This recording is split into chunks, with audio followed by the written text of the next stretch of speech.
రోజున మా మా బత్తిన నాగేశ్వరరావు గారి మీద బత్తిన నాగేశ్వరరావు గారికి వచ్చిన అమౌంట్ మొత్తం కూడా అడ్వాన్స్ రూపంలో వేశాడండి 2014న.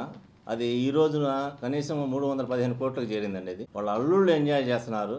మేము అనుభవించాల్సిన ఆస్తి వాళ్ళ ఫ్యామిలీ మెంబర్స్ ఎంజాయ్ చేస్తున్నారండి. చాలా బాధగా. ప్రభాకర్ అండి, మా నాన్నగారి పేరు బత్తిన కోటేశ్వరరావు గారు. మా నాన్నగారికి మేము 8 మంది మగపిల్లలు, 2 ఆడపిల్లలు అండి. దాంట్లో మొట్టమొదటి వ్యక్తి బత్తిన నాగేశ్వరరావు గారు. నేను 6వ వాడిని అండి. నా పేరు ప్రభాకర్ అండి. మా తమ్ముడు వెంకటేశ్వరరావు అండి. 3వ అన్నయ్య బత్తిన వెంకట శివప్రసాద్ గారు.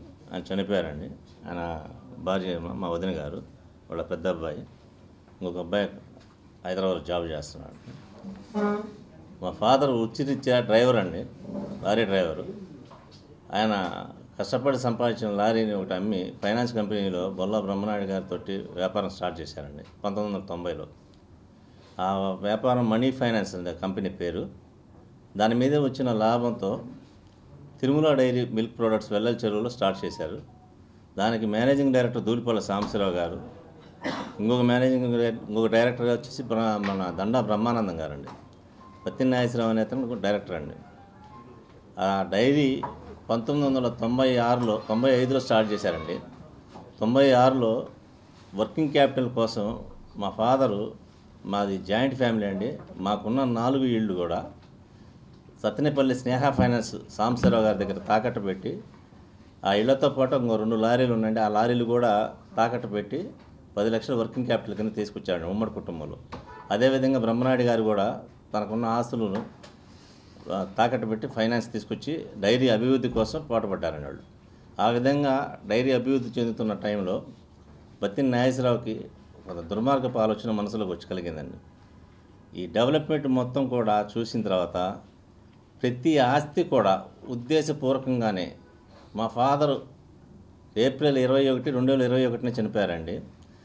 అంటే ఆయన చనిపోయే నాటికి 87 సంవత్సరాలు. డైరీలో డెవలప్ అవుతున్న టైంలో మా ఆస్తులు తాకట్టు పెట్టినప్పుడు ఏ చిన్న అవకతవకలు జరిగినా మొత్తం కుటుంబం మొత్తం నష్టానికి వచ్చేది. అటువంటిది మా అదృష్టం కొద్ది అభివృద్ధి చెంది లక్షలు సంపాదించారు, డైరీలు కోట్లు సంపాదించారు. ఈ రోజున ఆ క్రెడిబిలిటీ మొత్తం బత్తిన నాగేశ్వరరావు తీసుకొని అన్ని కోట్లు అతనే ఎంజాయ్ చేస్తూ ఉన్నాడండి. యాక్చువల్గా మా 3వ అన్నయ్య బత్తిన వెంకట శివప్రసాద్ గారికి 16,500 షేర్లు ఉన్నాయండి. అతను 2000 సంవత్సరంలో ఒక ప్రముఖ లాయర్ గారి దగ్గర నుంచి నోటీసు సర్వ్ చేశారు. ఇతను ఒక్కడే రెమ్యూనరేషన్ తీసుకుంటున్నాడు, లాభాలంతా అతను ఎంజాయ్ చేస్తున్నాడండి, కుటుంబానికి ఏం చూపించట్లేదని చెప్పేసి అతను కోర్టు నుంచి నోటీసులు పంపించాడండి. దాంతో భాగస్తులు కూడా తమ్ములను మోసం చేయొద్దని చెప్పేసి మందలిచ్చి అతను నాగేశ్వరరావుని వార్నింగ్ ఇచ్చారండి. దాంతో మాకు తెలియకుండానే మా బత్తిన వెంకట శివప్రసాద్ గారి నాలెడ్జ్ లేకుండానే అతని పేరు మీద ఉన్న షేర్స్ అన్నీ మారిపోయినాయి సార్.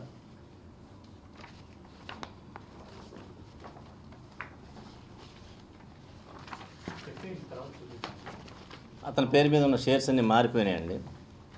మ్యానిపులేట్ ఆఫ్ బుక్స్ కింద నాగేశ్వరరావు గారికి ఎవరు ఎదురు తిరిగితే వాళ్ళని కుటుంబం నుంచి స్ప్లిట్ చేసేసి డివైడ్ అండ్ రూల్ లాగా విభజించి పాలించిన పద్ధతిలో ఆయన చేసుకుంటూ వస్తున్నాడండి. నేను బీకామ్ చదువుకున్న, ఫస్ట్ గ్రాడ్యుయేషన్ మా ఇంట్లో 8 మందిలో. నా తర్వాత మా తమ్ముడు అండి, వాడు కూడా బీకామ్ చదువుకున్నాడు. చిన్న తమ్ముడు ఎంబీఏ చేశాడు సార్. ఈ సబ్జెక్ట్ మీద, ఈ డైరీకి సంబంధించిన కంపెనీ అకౌంట్స్ మీద నా బీకామ్ చదువుకున్నా కాబట్టి నాకు నాలెడ్జ్ ఉందన్న ఉద్దేశంతోనే అతను మా పేరు మీద కానీ, మా తమ్ముడి పేరు మీద కానీ, చిన్న తమ్ముడి పేరు మీద కానీ ఎవరి పేరు మీద షేర్స్ అనేది అలాట్ చేయలేదండి. బత్తిన వెంకట శివప్రసాద్ 10th క్లాస్ అండి. 2002లో అతని పేరు మించి షేర్స్ అన్నీ బత్తిన నాగేశ్వరరావు గారు, బత్తిన లక్ష్మీనారాయణ గారు ఎండార్స్మెంట్ చేసుకున్నారు. 2004లో బత్తిన మాణిక్యాలరావు అనే ఒక వ్యక్తి వచ్చాడండి. అసలు కంపెనీ అనేది ఒక డైరెక్టర్స్ మెమోరాండం ఆఫ్ ఆర్టికల్స్ పెట్టుకొని ఒక ఎజెండా సెట్ చేసుకొని కంపెనీలోకి ఎవరైనా రావాలంటే ఆ కంపెనీకి సంబంధించిన షేర్స్ కొనాలన్నా డైరెక్టర్స్ అందరూ మ్యూచువల్ అండర్స్టాండింగ్ మీద ఒప్పుకొని యాక్సెప్ట్ చేసిన తర్వాత కంపెనీలోకి బ్యాంకు ద్వారా అమౌంట్ పెట్టి రావాలండి. అట్లాగే ఒక షేర్ హోల్డర్ని బయటికి పంపించాలన్నా అతని అకౌంట్స్ అన్నీ సెటిల్మెంట్ చేసి కంపెనీ ద్వారా మోడ్ ఆఫ్ పేమెంట్ బ్యాంక్ నుంచి మన షేర్ హోల్డర్స్కి బయటికి పంపించాలండి అమౌంట్ అంతా. అది ఎక్కడ కూడా జరగలేదండి. మేము 2009న కార్వే కంపెనీ అతను తిరుమల డైరీలో వాటా కొనడానికి వచ్చాడండి. అప్పటికే వీళ్ళ 4 డైరెక్టర్లకి ఒక్కొక్కరికి 25 పైసల షేర్ ఉందండి ఒక్కొక్క డైరెక్టర్లకి. ఈ 25 పైసల షేర్లో నుంచి నలుగురు పార్ట్నర్లు కలిపి ఒక్కొక్కళ్ళు 7.5 పైసా కాడికి కార్వే కంపెనీకి అమ్మారండి. వాళ్ళు 100 కోట్ల రూపాయలు ఆ రోజున తీసుకొని వీళ్ళ దగ్గర నుంచి మన 15.5 పైసా కొనుక్కున్నారండి. మేము ఆ పెద్ద మొత్తంలో వచ్చిన అమౌంట్కి మేము మా నాన్నగారి ద్వారా మేము అతన్ని అడిగామండి. అడిగితే అతను ఏమన్నాడంటే డైరీ 17.5 పైసా అన్నదమ్ములందరికీ 8 మందికి 2.5 పైసా 16 పైసలు 1.5 పైసా అమ్మానందని చెప్పి మమ్మల్ని కన్విన్స్ చేసి బిజినెస్ కంటిన్యూ చేస్తున్నాడు సార్. ప్రతి ఆస్తి అతని పేరు మీద పెట్టుకుంటున్నారు ఏంటని మేము నిలదీస్తే ఈ ప్రాపర్టీస్ అన్నీ కూడా డైరీకి సంబంధించి ఏదైనా లోన్ కావాలన్నప్పుడు కొల్లెట్టలుగా బ్యాంకులో తాకట్టు పెట్టడానికి మీరు అందరూ అంటే మళ్ళీ మాకు డిస్టర్బెన్స్గా ఉంది. అందుకని మీ అందరి తరపున రిప్రజెంటేషన్గా నేనే ఉంటున్నాను.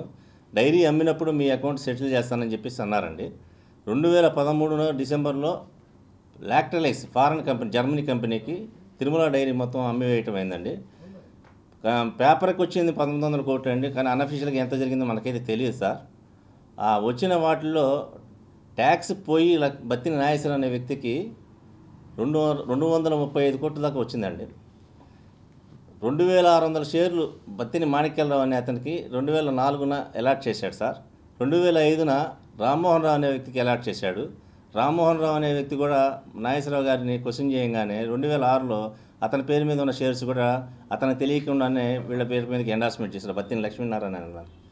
ఈ విధంగా అతను ఇష్టానుసారంగా కుటుంబాన్ని మోసం చేసుకుంటా మా లాభాలన్నిటి కూడా అతనే అనుభవిస్తూ వస్తున్నాడు సార్. 2014న డైరీ అమ్మినప్పుడు మా అందరి పేరు మీద అకౌంట్స్ ఓపెన్ చేసి ఫ్యామిలీకి 50 లక్షలు వేసాడండి. ఆ 50 లక్షలు ఏంటని చెప్పేసి మేము క్వశ్చన్ చేస్తే కంపెనీ అమ్మినప్పుడు వాళ్ళ అగ్రిమెంట్ కింద కోల్డ్లో ఒక 200 కోట్లు ఆపుకున్నారు సార్. 2 years అగ్రిమెంట్ ఫారెన్ కంపెనీది. అది వచ్చేసి 2016 నవంబర్తో అయిపోతుందండి. అది మేము అడిగినప్పుడు అతను ఏమన్నాడంటే రావాల్సిన 200 కోట్లలో నాకు వచ్చిన వాటాలో మీ ముగ్గురికి దాంట్లో మిగతా షేర్ ఉందండి, ఆ అగ్రిమెంట్ అయినప్పుడు మా అమౌంట్ రాగానే మీకు ఇస్తామన్నారండి. దాని తర్వాత అగ్రిమెంట్ అయిపోయిన తర్వాత అతను షేర్ తీసుకున్నాడు. అయిపోయిన తర్వాత మేము క్వశ్చన్ చేస్తే టైం అయిపోయింది, ఇంక మీకు చేతనైంది చేసుకోండి అని చెప్పేసి అన్నాడండి. మాకు సరైన ప్రాపర్ గైడెన్స్ లేక మేము పోలీసుల చుట్టూ పొలిటీషియన్స్ చుట్టూ తిరిగాము, కానీ మేము లీగల్గా డాక్యుమెంట్స్ ఆర్ఓసీ నుంచి తెప్పించుకొని రికార్డెడ్గా ఫైట్ చేయాలన్న గైడెన్స్ మా దగ్గర లేక మేము అతని దగ్గర నుంచి ఫైట్ చేసి చాలా వరకు నష్టపోయాం సార్. మాకు మా అన్నయ్య గారి పేరు మీద 16,500 షేర్లు ఉన్నాయి సార్. యాక్చువల్గా మా 8 మందికి 8 2 16 పైసలు 1.5 పైసా మా అమ్మ మా నాన్న అన్నారండి. అవి ఎక్కడ చూపించలేదు. 2 పైసలకి 1 పైసాకి వచ్చేసి ట్యాక్స్ మన ఫారెన్ ట్యాక్స్ కట్ అయిపోగా పైసాకి 14 కోట్ల 28 లక్షలు వచ్చిందండి. అట్లాగే ఒక్కొక్క వ్యక్తికి 2 పైసల షేర్ ఉందండి. బత్తిని మాణిక్యాలరావు గారికి ఏ విధంగా అయితే 35 కోట్లు ఇచ్చాడో, బత్తిని లక్ష్మీనారాయణ గారికి ఏ విధంగా అయితే 35 కోట్లు ఇచ్చారో, అదేవిధంగా బత్తిని కోటేశ్వర గారి కుమారులైన నాకు కానీ మా తమ్ముడికి కానీ చనిపోయిన మా అన్నయ్య గారికి కానీ అదేవిధంగా మాకు న్యాయం జరగాలని కోరుకుంటున్నాను సార్. అది సస్పీషియస్ అని చెప్పేసి అన్నారండి ఆ రోజున. మేము అసలు మమ్మల్ని ఆ టైంలో మేము దగ్గరికి వచ్చేలోపే మొత్తం అంతా కంప్లీట్ అయిపోయిందండి. అది ఎట్లా జరిగింది అనేది కూడా నాకు దాని మీద ఐడియా లేదండి.